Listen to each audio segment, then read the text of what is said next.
ఇప్పుడు second I defect గురించి మాట్లాడుతున్నాను. అదేంటి అనంటే హైపర్మెట్రోపియా. ఏంటి హైపర్మెట్రోపియా? ఏంటి హైపర్మెట్రోపియా అంటే? హైపర్మెట్రోపియా అంటే ఏంటి అనంటే, మనకు మయోపియా అంటే ఏంటి? దగ్గర వస్తువులు కనిపిస్తాయి కానీ దూరం వస్తువులు కనిపించవు. కానీ దీనికి ఆపోజిట్ హైపర్మెట్రోపియా.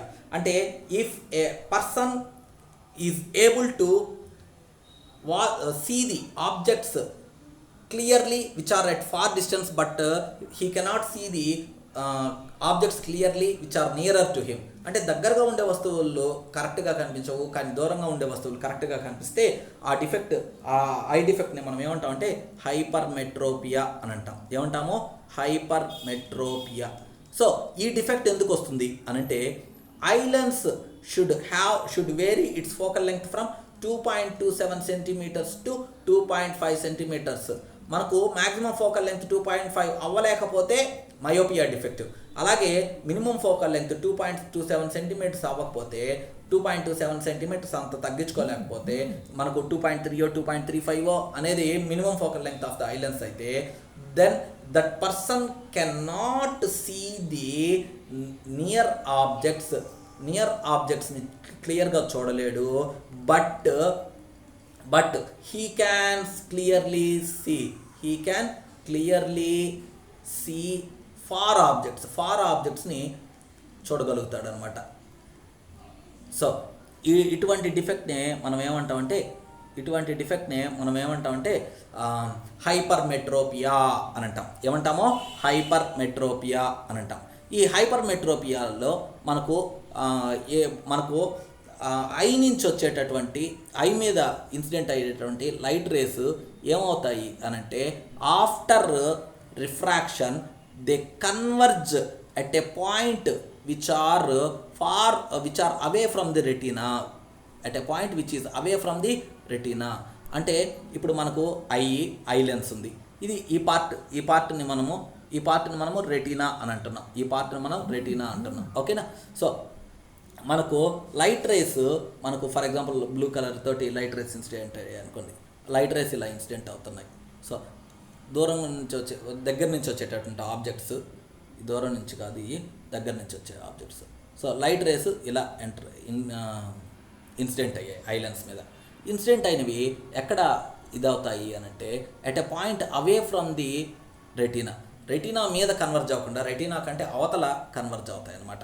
సో ఇటువంటి ఐ డిఫెక్ట్స్ ఉన్నప్పుడు మనము కరెక్ట్గా retina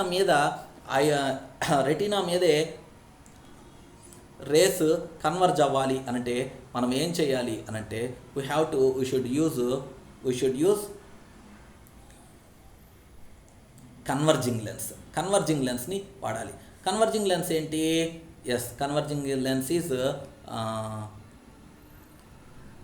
double convex lens. We have to use double convex lens for correction కోసము మనం ఏం చేయాలి అంటే డబుల్ కాన్వెక్స్ లెన్స్ని వాడాలన్నమాట. సో డబుల్ కాన్వెక్స్ లెన్స్ ఎలా ఉంటుంది అంటే చూడండి. డబుల్ కాన్వెక్స్ లెన్స్ అంటే నేను మీకు డబుల్ కాన్వెక్స్ లెన్స్ అంటే ఏంటి అనేదాన్ని నేను మీకు చెప్పున్నాను. ఓకే? సో ఇలా డబుల్ కాన్వెక్స్ లెన్స్ వాడామనుకోండి. ఓకే? సో ఇప్పుడు మనకు లైట్ రేస్ ఏమవుతాయి చూడండి. ఇలా ఇన్సిడెంట్ అయిన లైట్ రే కొద్దిగా స్లైట్గా బెండ్ అవుతుంది ఇక్కడ, ఎందుకంటే అది కన్వర్జింగ్ లెన్స్ కాబట్టి. ఇలా ఇన్సిడెంట్ అయిన లైట్ రే స్లైట్గా బెండ్ అవుతుంది. సో ఈ ఐ లెన్స్ కొరవ బెండ్ చేసి కరెక్ట్గా ఇమేజ్ని ఎక్కడ ఫామ్ చేయగలుగుతాయి? రెటీనా మీద ఫామ్ చేయగలుగుతాయి. సో ఈ టైప్ ఆఫ్ డిఫెక్ట్నే మనకు ఈ విధంగా ఇన్సిడెంట్ లైట్ రేస్ మనకు ఆన్ ది రెటీనా కాకుండా అవే ఫ్రమ్ ద రెటీనా కానీ కన్వర్జ్ అయితే ఆ డిఫెక్ట్ని హైపర్మెట్రోపియా అని అంటాం. ఆ హైపర్మెట్రోపియాకి కరెక్షన్ వచ్చేసి by using the double convex లెన్స్ని యూజ్ చేసి మనము ఏం చేయొచ్చు అని అంటే ఆ డిఫెక్ట్ని ఎలిమినేట్ చేయొచ్చు. హ్యూమన్ ఐ నుంచి ఆ డిఫెక్ట్ని మనము ఏం చేయొచ్చు అంటే ఎలిమినేట్ చేయవచ్చు అనమాట. ఓకే? సో ఇది మనకు దేని గురించి? హైపర్మెట్రోపియా గురించి. తర్వాత మనకు నెక్స్ట్ డిఫెక్ట్ వచ్చేసి ప్రెస్బియోపియా. ఈ ప్రెస్బియోపియా గురించి చెప్పాలంటే, ఈ ప్రెస్బియోపియా జనరల్గా పెద్దవాళ్ళల్లో వస్తుంది. అంటే ఆఫ్టర్ క్రాసింగ్ ది ఏజ్ 40 అందరికీ వస్తుంది, ఆల్మోస్ట్ అందరికీ వస్తుంది. సో ఇదేంటి అని అంటే మీరు కొంతమంది స్పెట్స్ చూసుంటారు పెద్దవాళ్ళలో, పెద్ద గ్లాస్ ఉంటుంది, దానికి గ్లాస్ లోపల చిన్న సర్కిల్ ఉంటుంది. సో అదేంటి అని అంటే గ్లాస్ వచ్చేసి మొత్తం కాన్కేవ్ లెన్స్తో ఫామ్ అయి ఉంటుంది, లోపల సర్కిల్ వచ్చేసి కాన్వెక్స్ లెన్స్ తోటి ఉంటుంది. అదేంటంటే వాళ్ళు దగ్గరగా ఉండే ఆబ్జెక్ట్స్ని చూడలేరు, దూరంగా ఉండేటటువంటి ఆబ్జెక్ట్స్ని చూడలేరు అనమాట. సో అటువంటి వాళ్ళకి బోత్ మయోపియా అండ్ హైపర్మెట్రోపియా రెండు ఉన్నట్లు ఇది ఏజింగ్ తోటి వస్తుంది. ఇది దేనివల్ల వస్తుంది అని అంటే due to weakening of the ciliary muscles week అవడం వల్ల ఈ డిఫెక్ట్ వస్తుంది అనమాట. ఓకే, సో ఈ డిఫెక్ట్ని ఎలిమినేట్ చేయడానికి మనం ఏం యూజ్ చేయాలంటే బైఫోకల్ లెన్సెస్ వాడాలి. అంటే combination of both convex and కాన్కేవ్ లెన్సెస్ని వాడాలన్నమాట. Okay, so this is about the defects of eye vision. In the next class I will discuss about the power of a lens and some related phenomena. Thank you.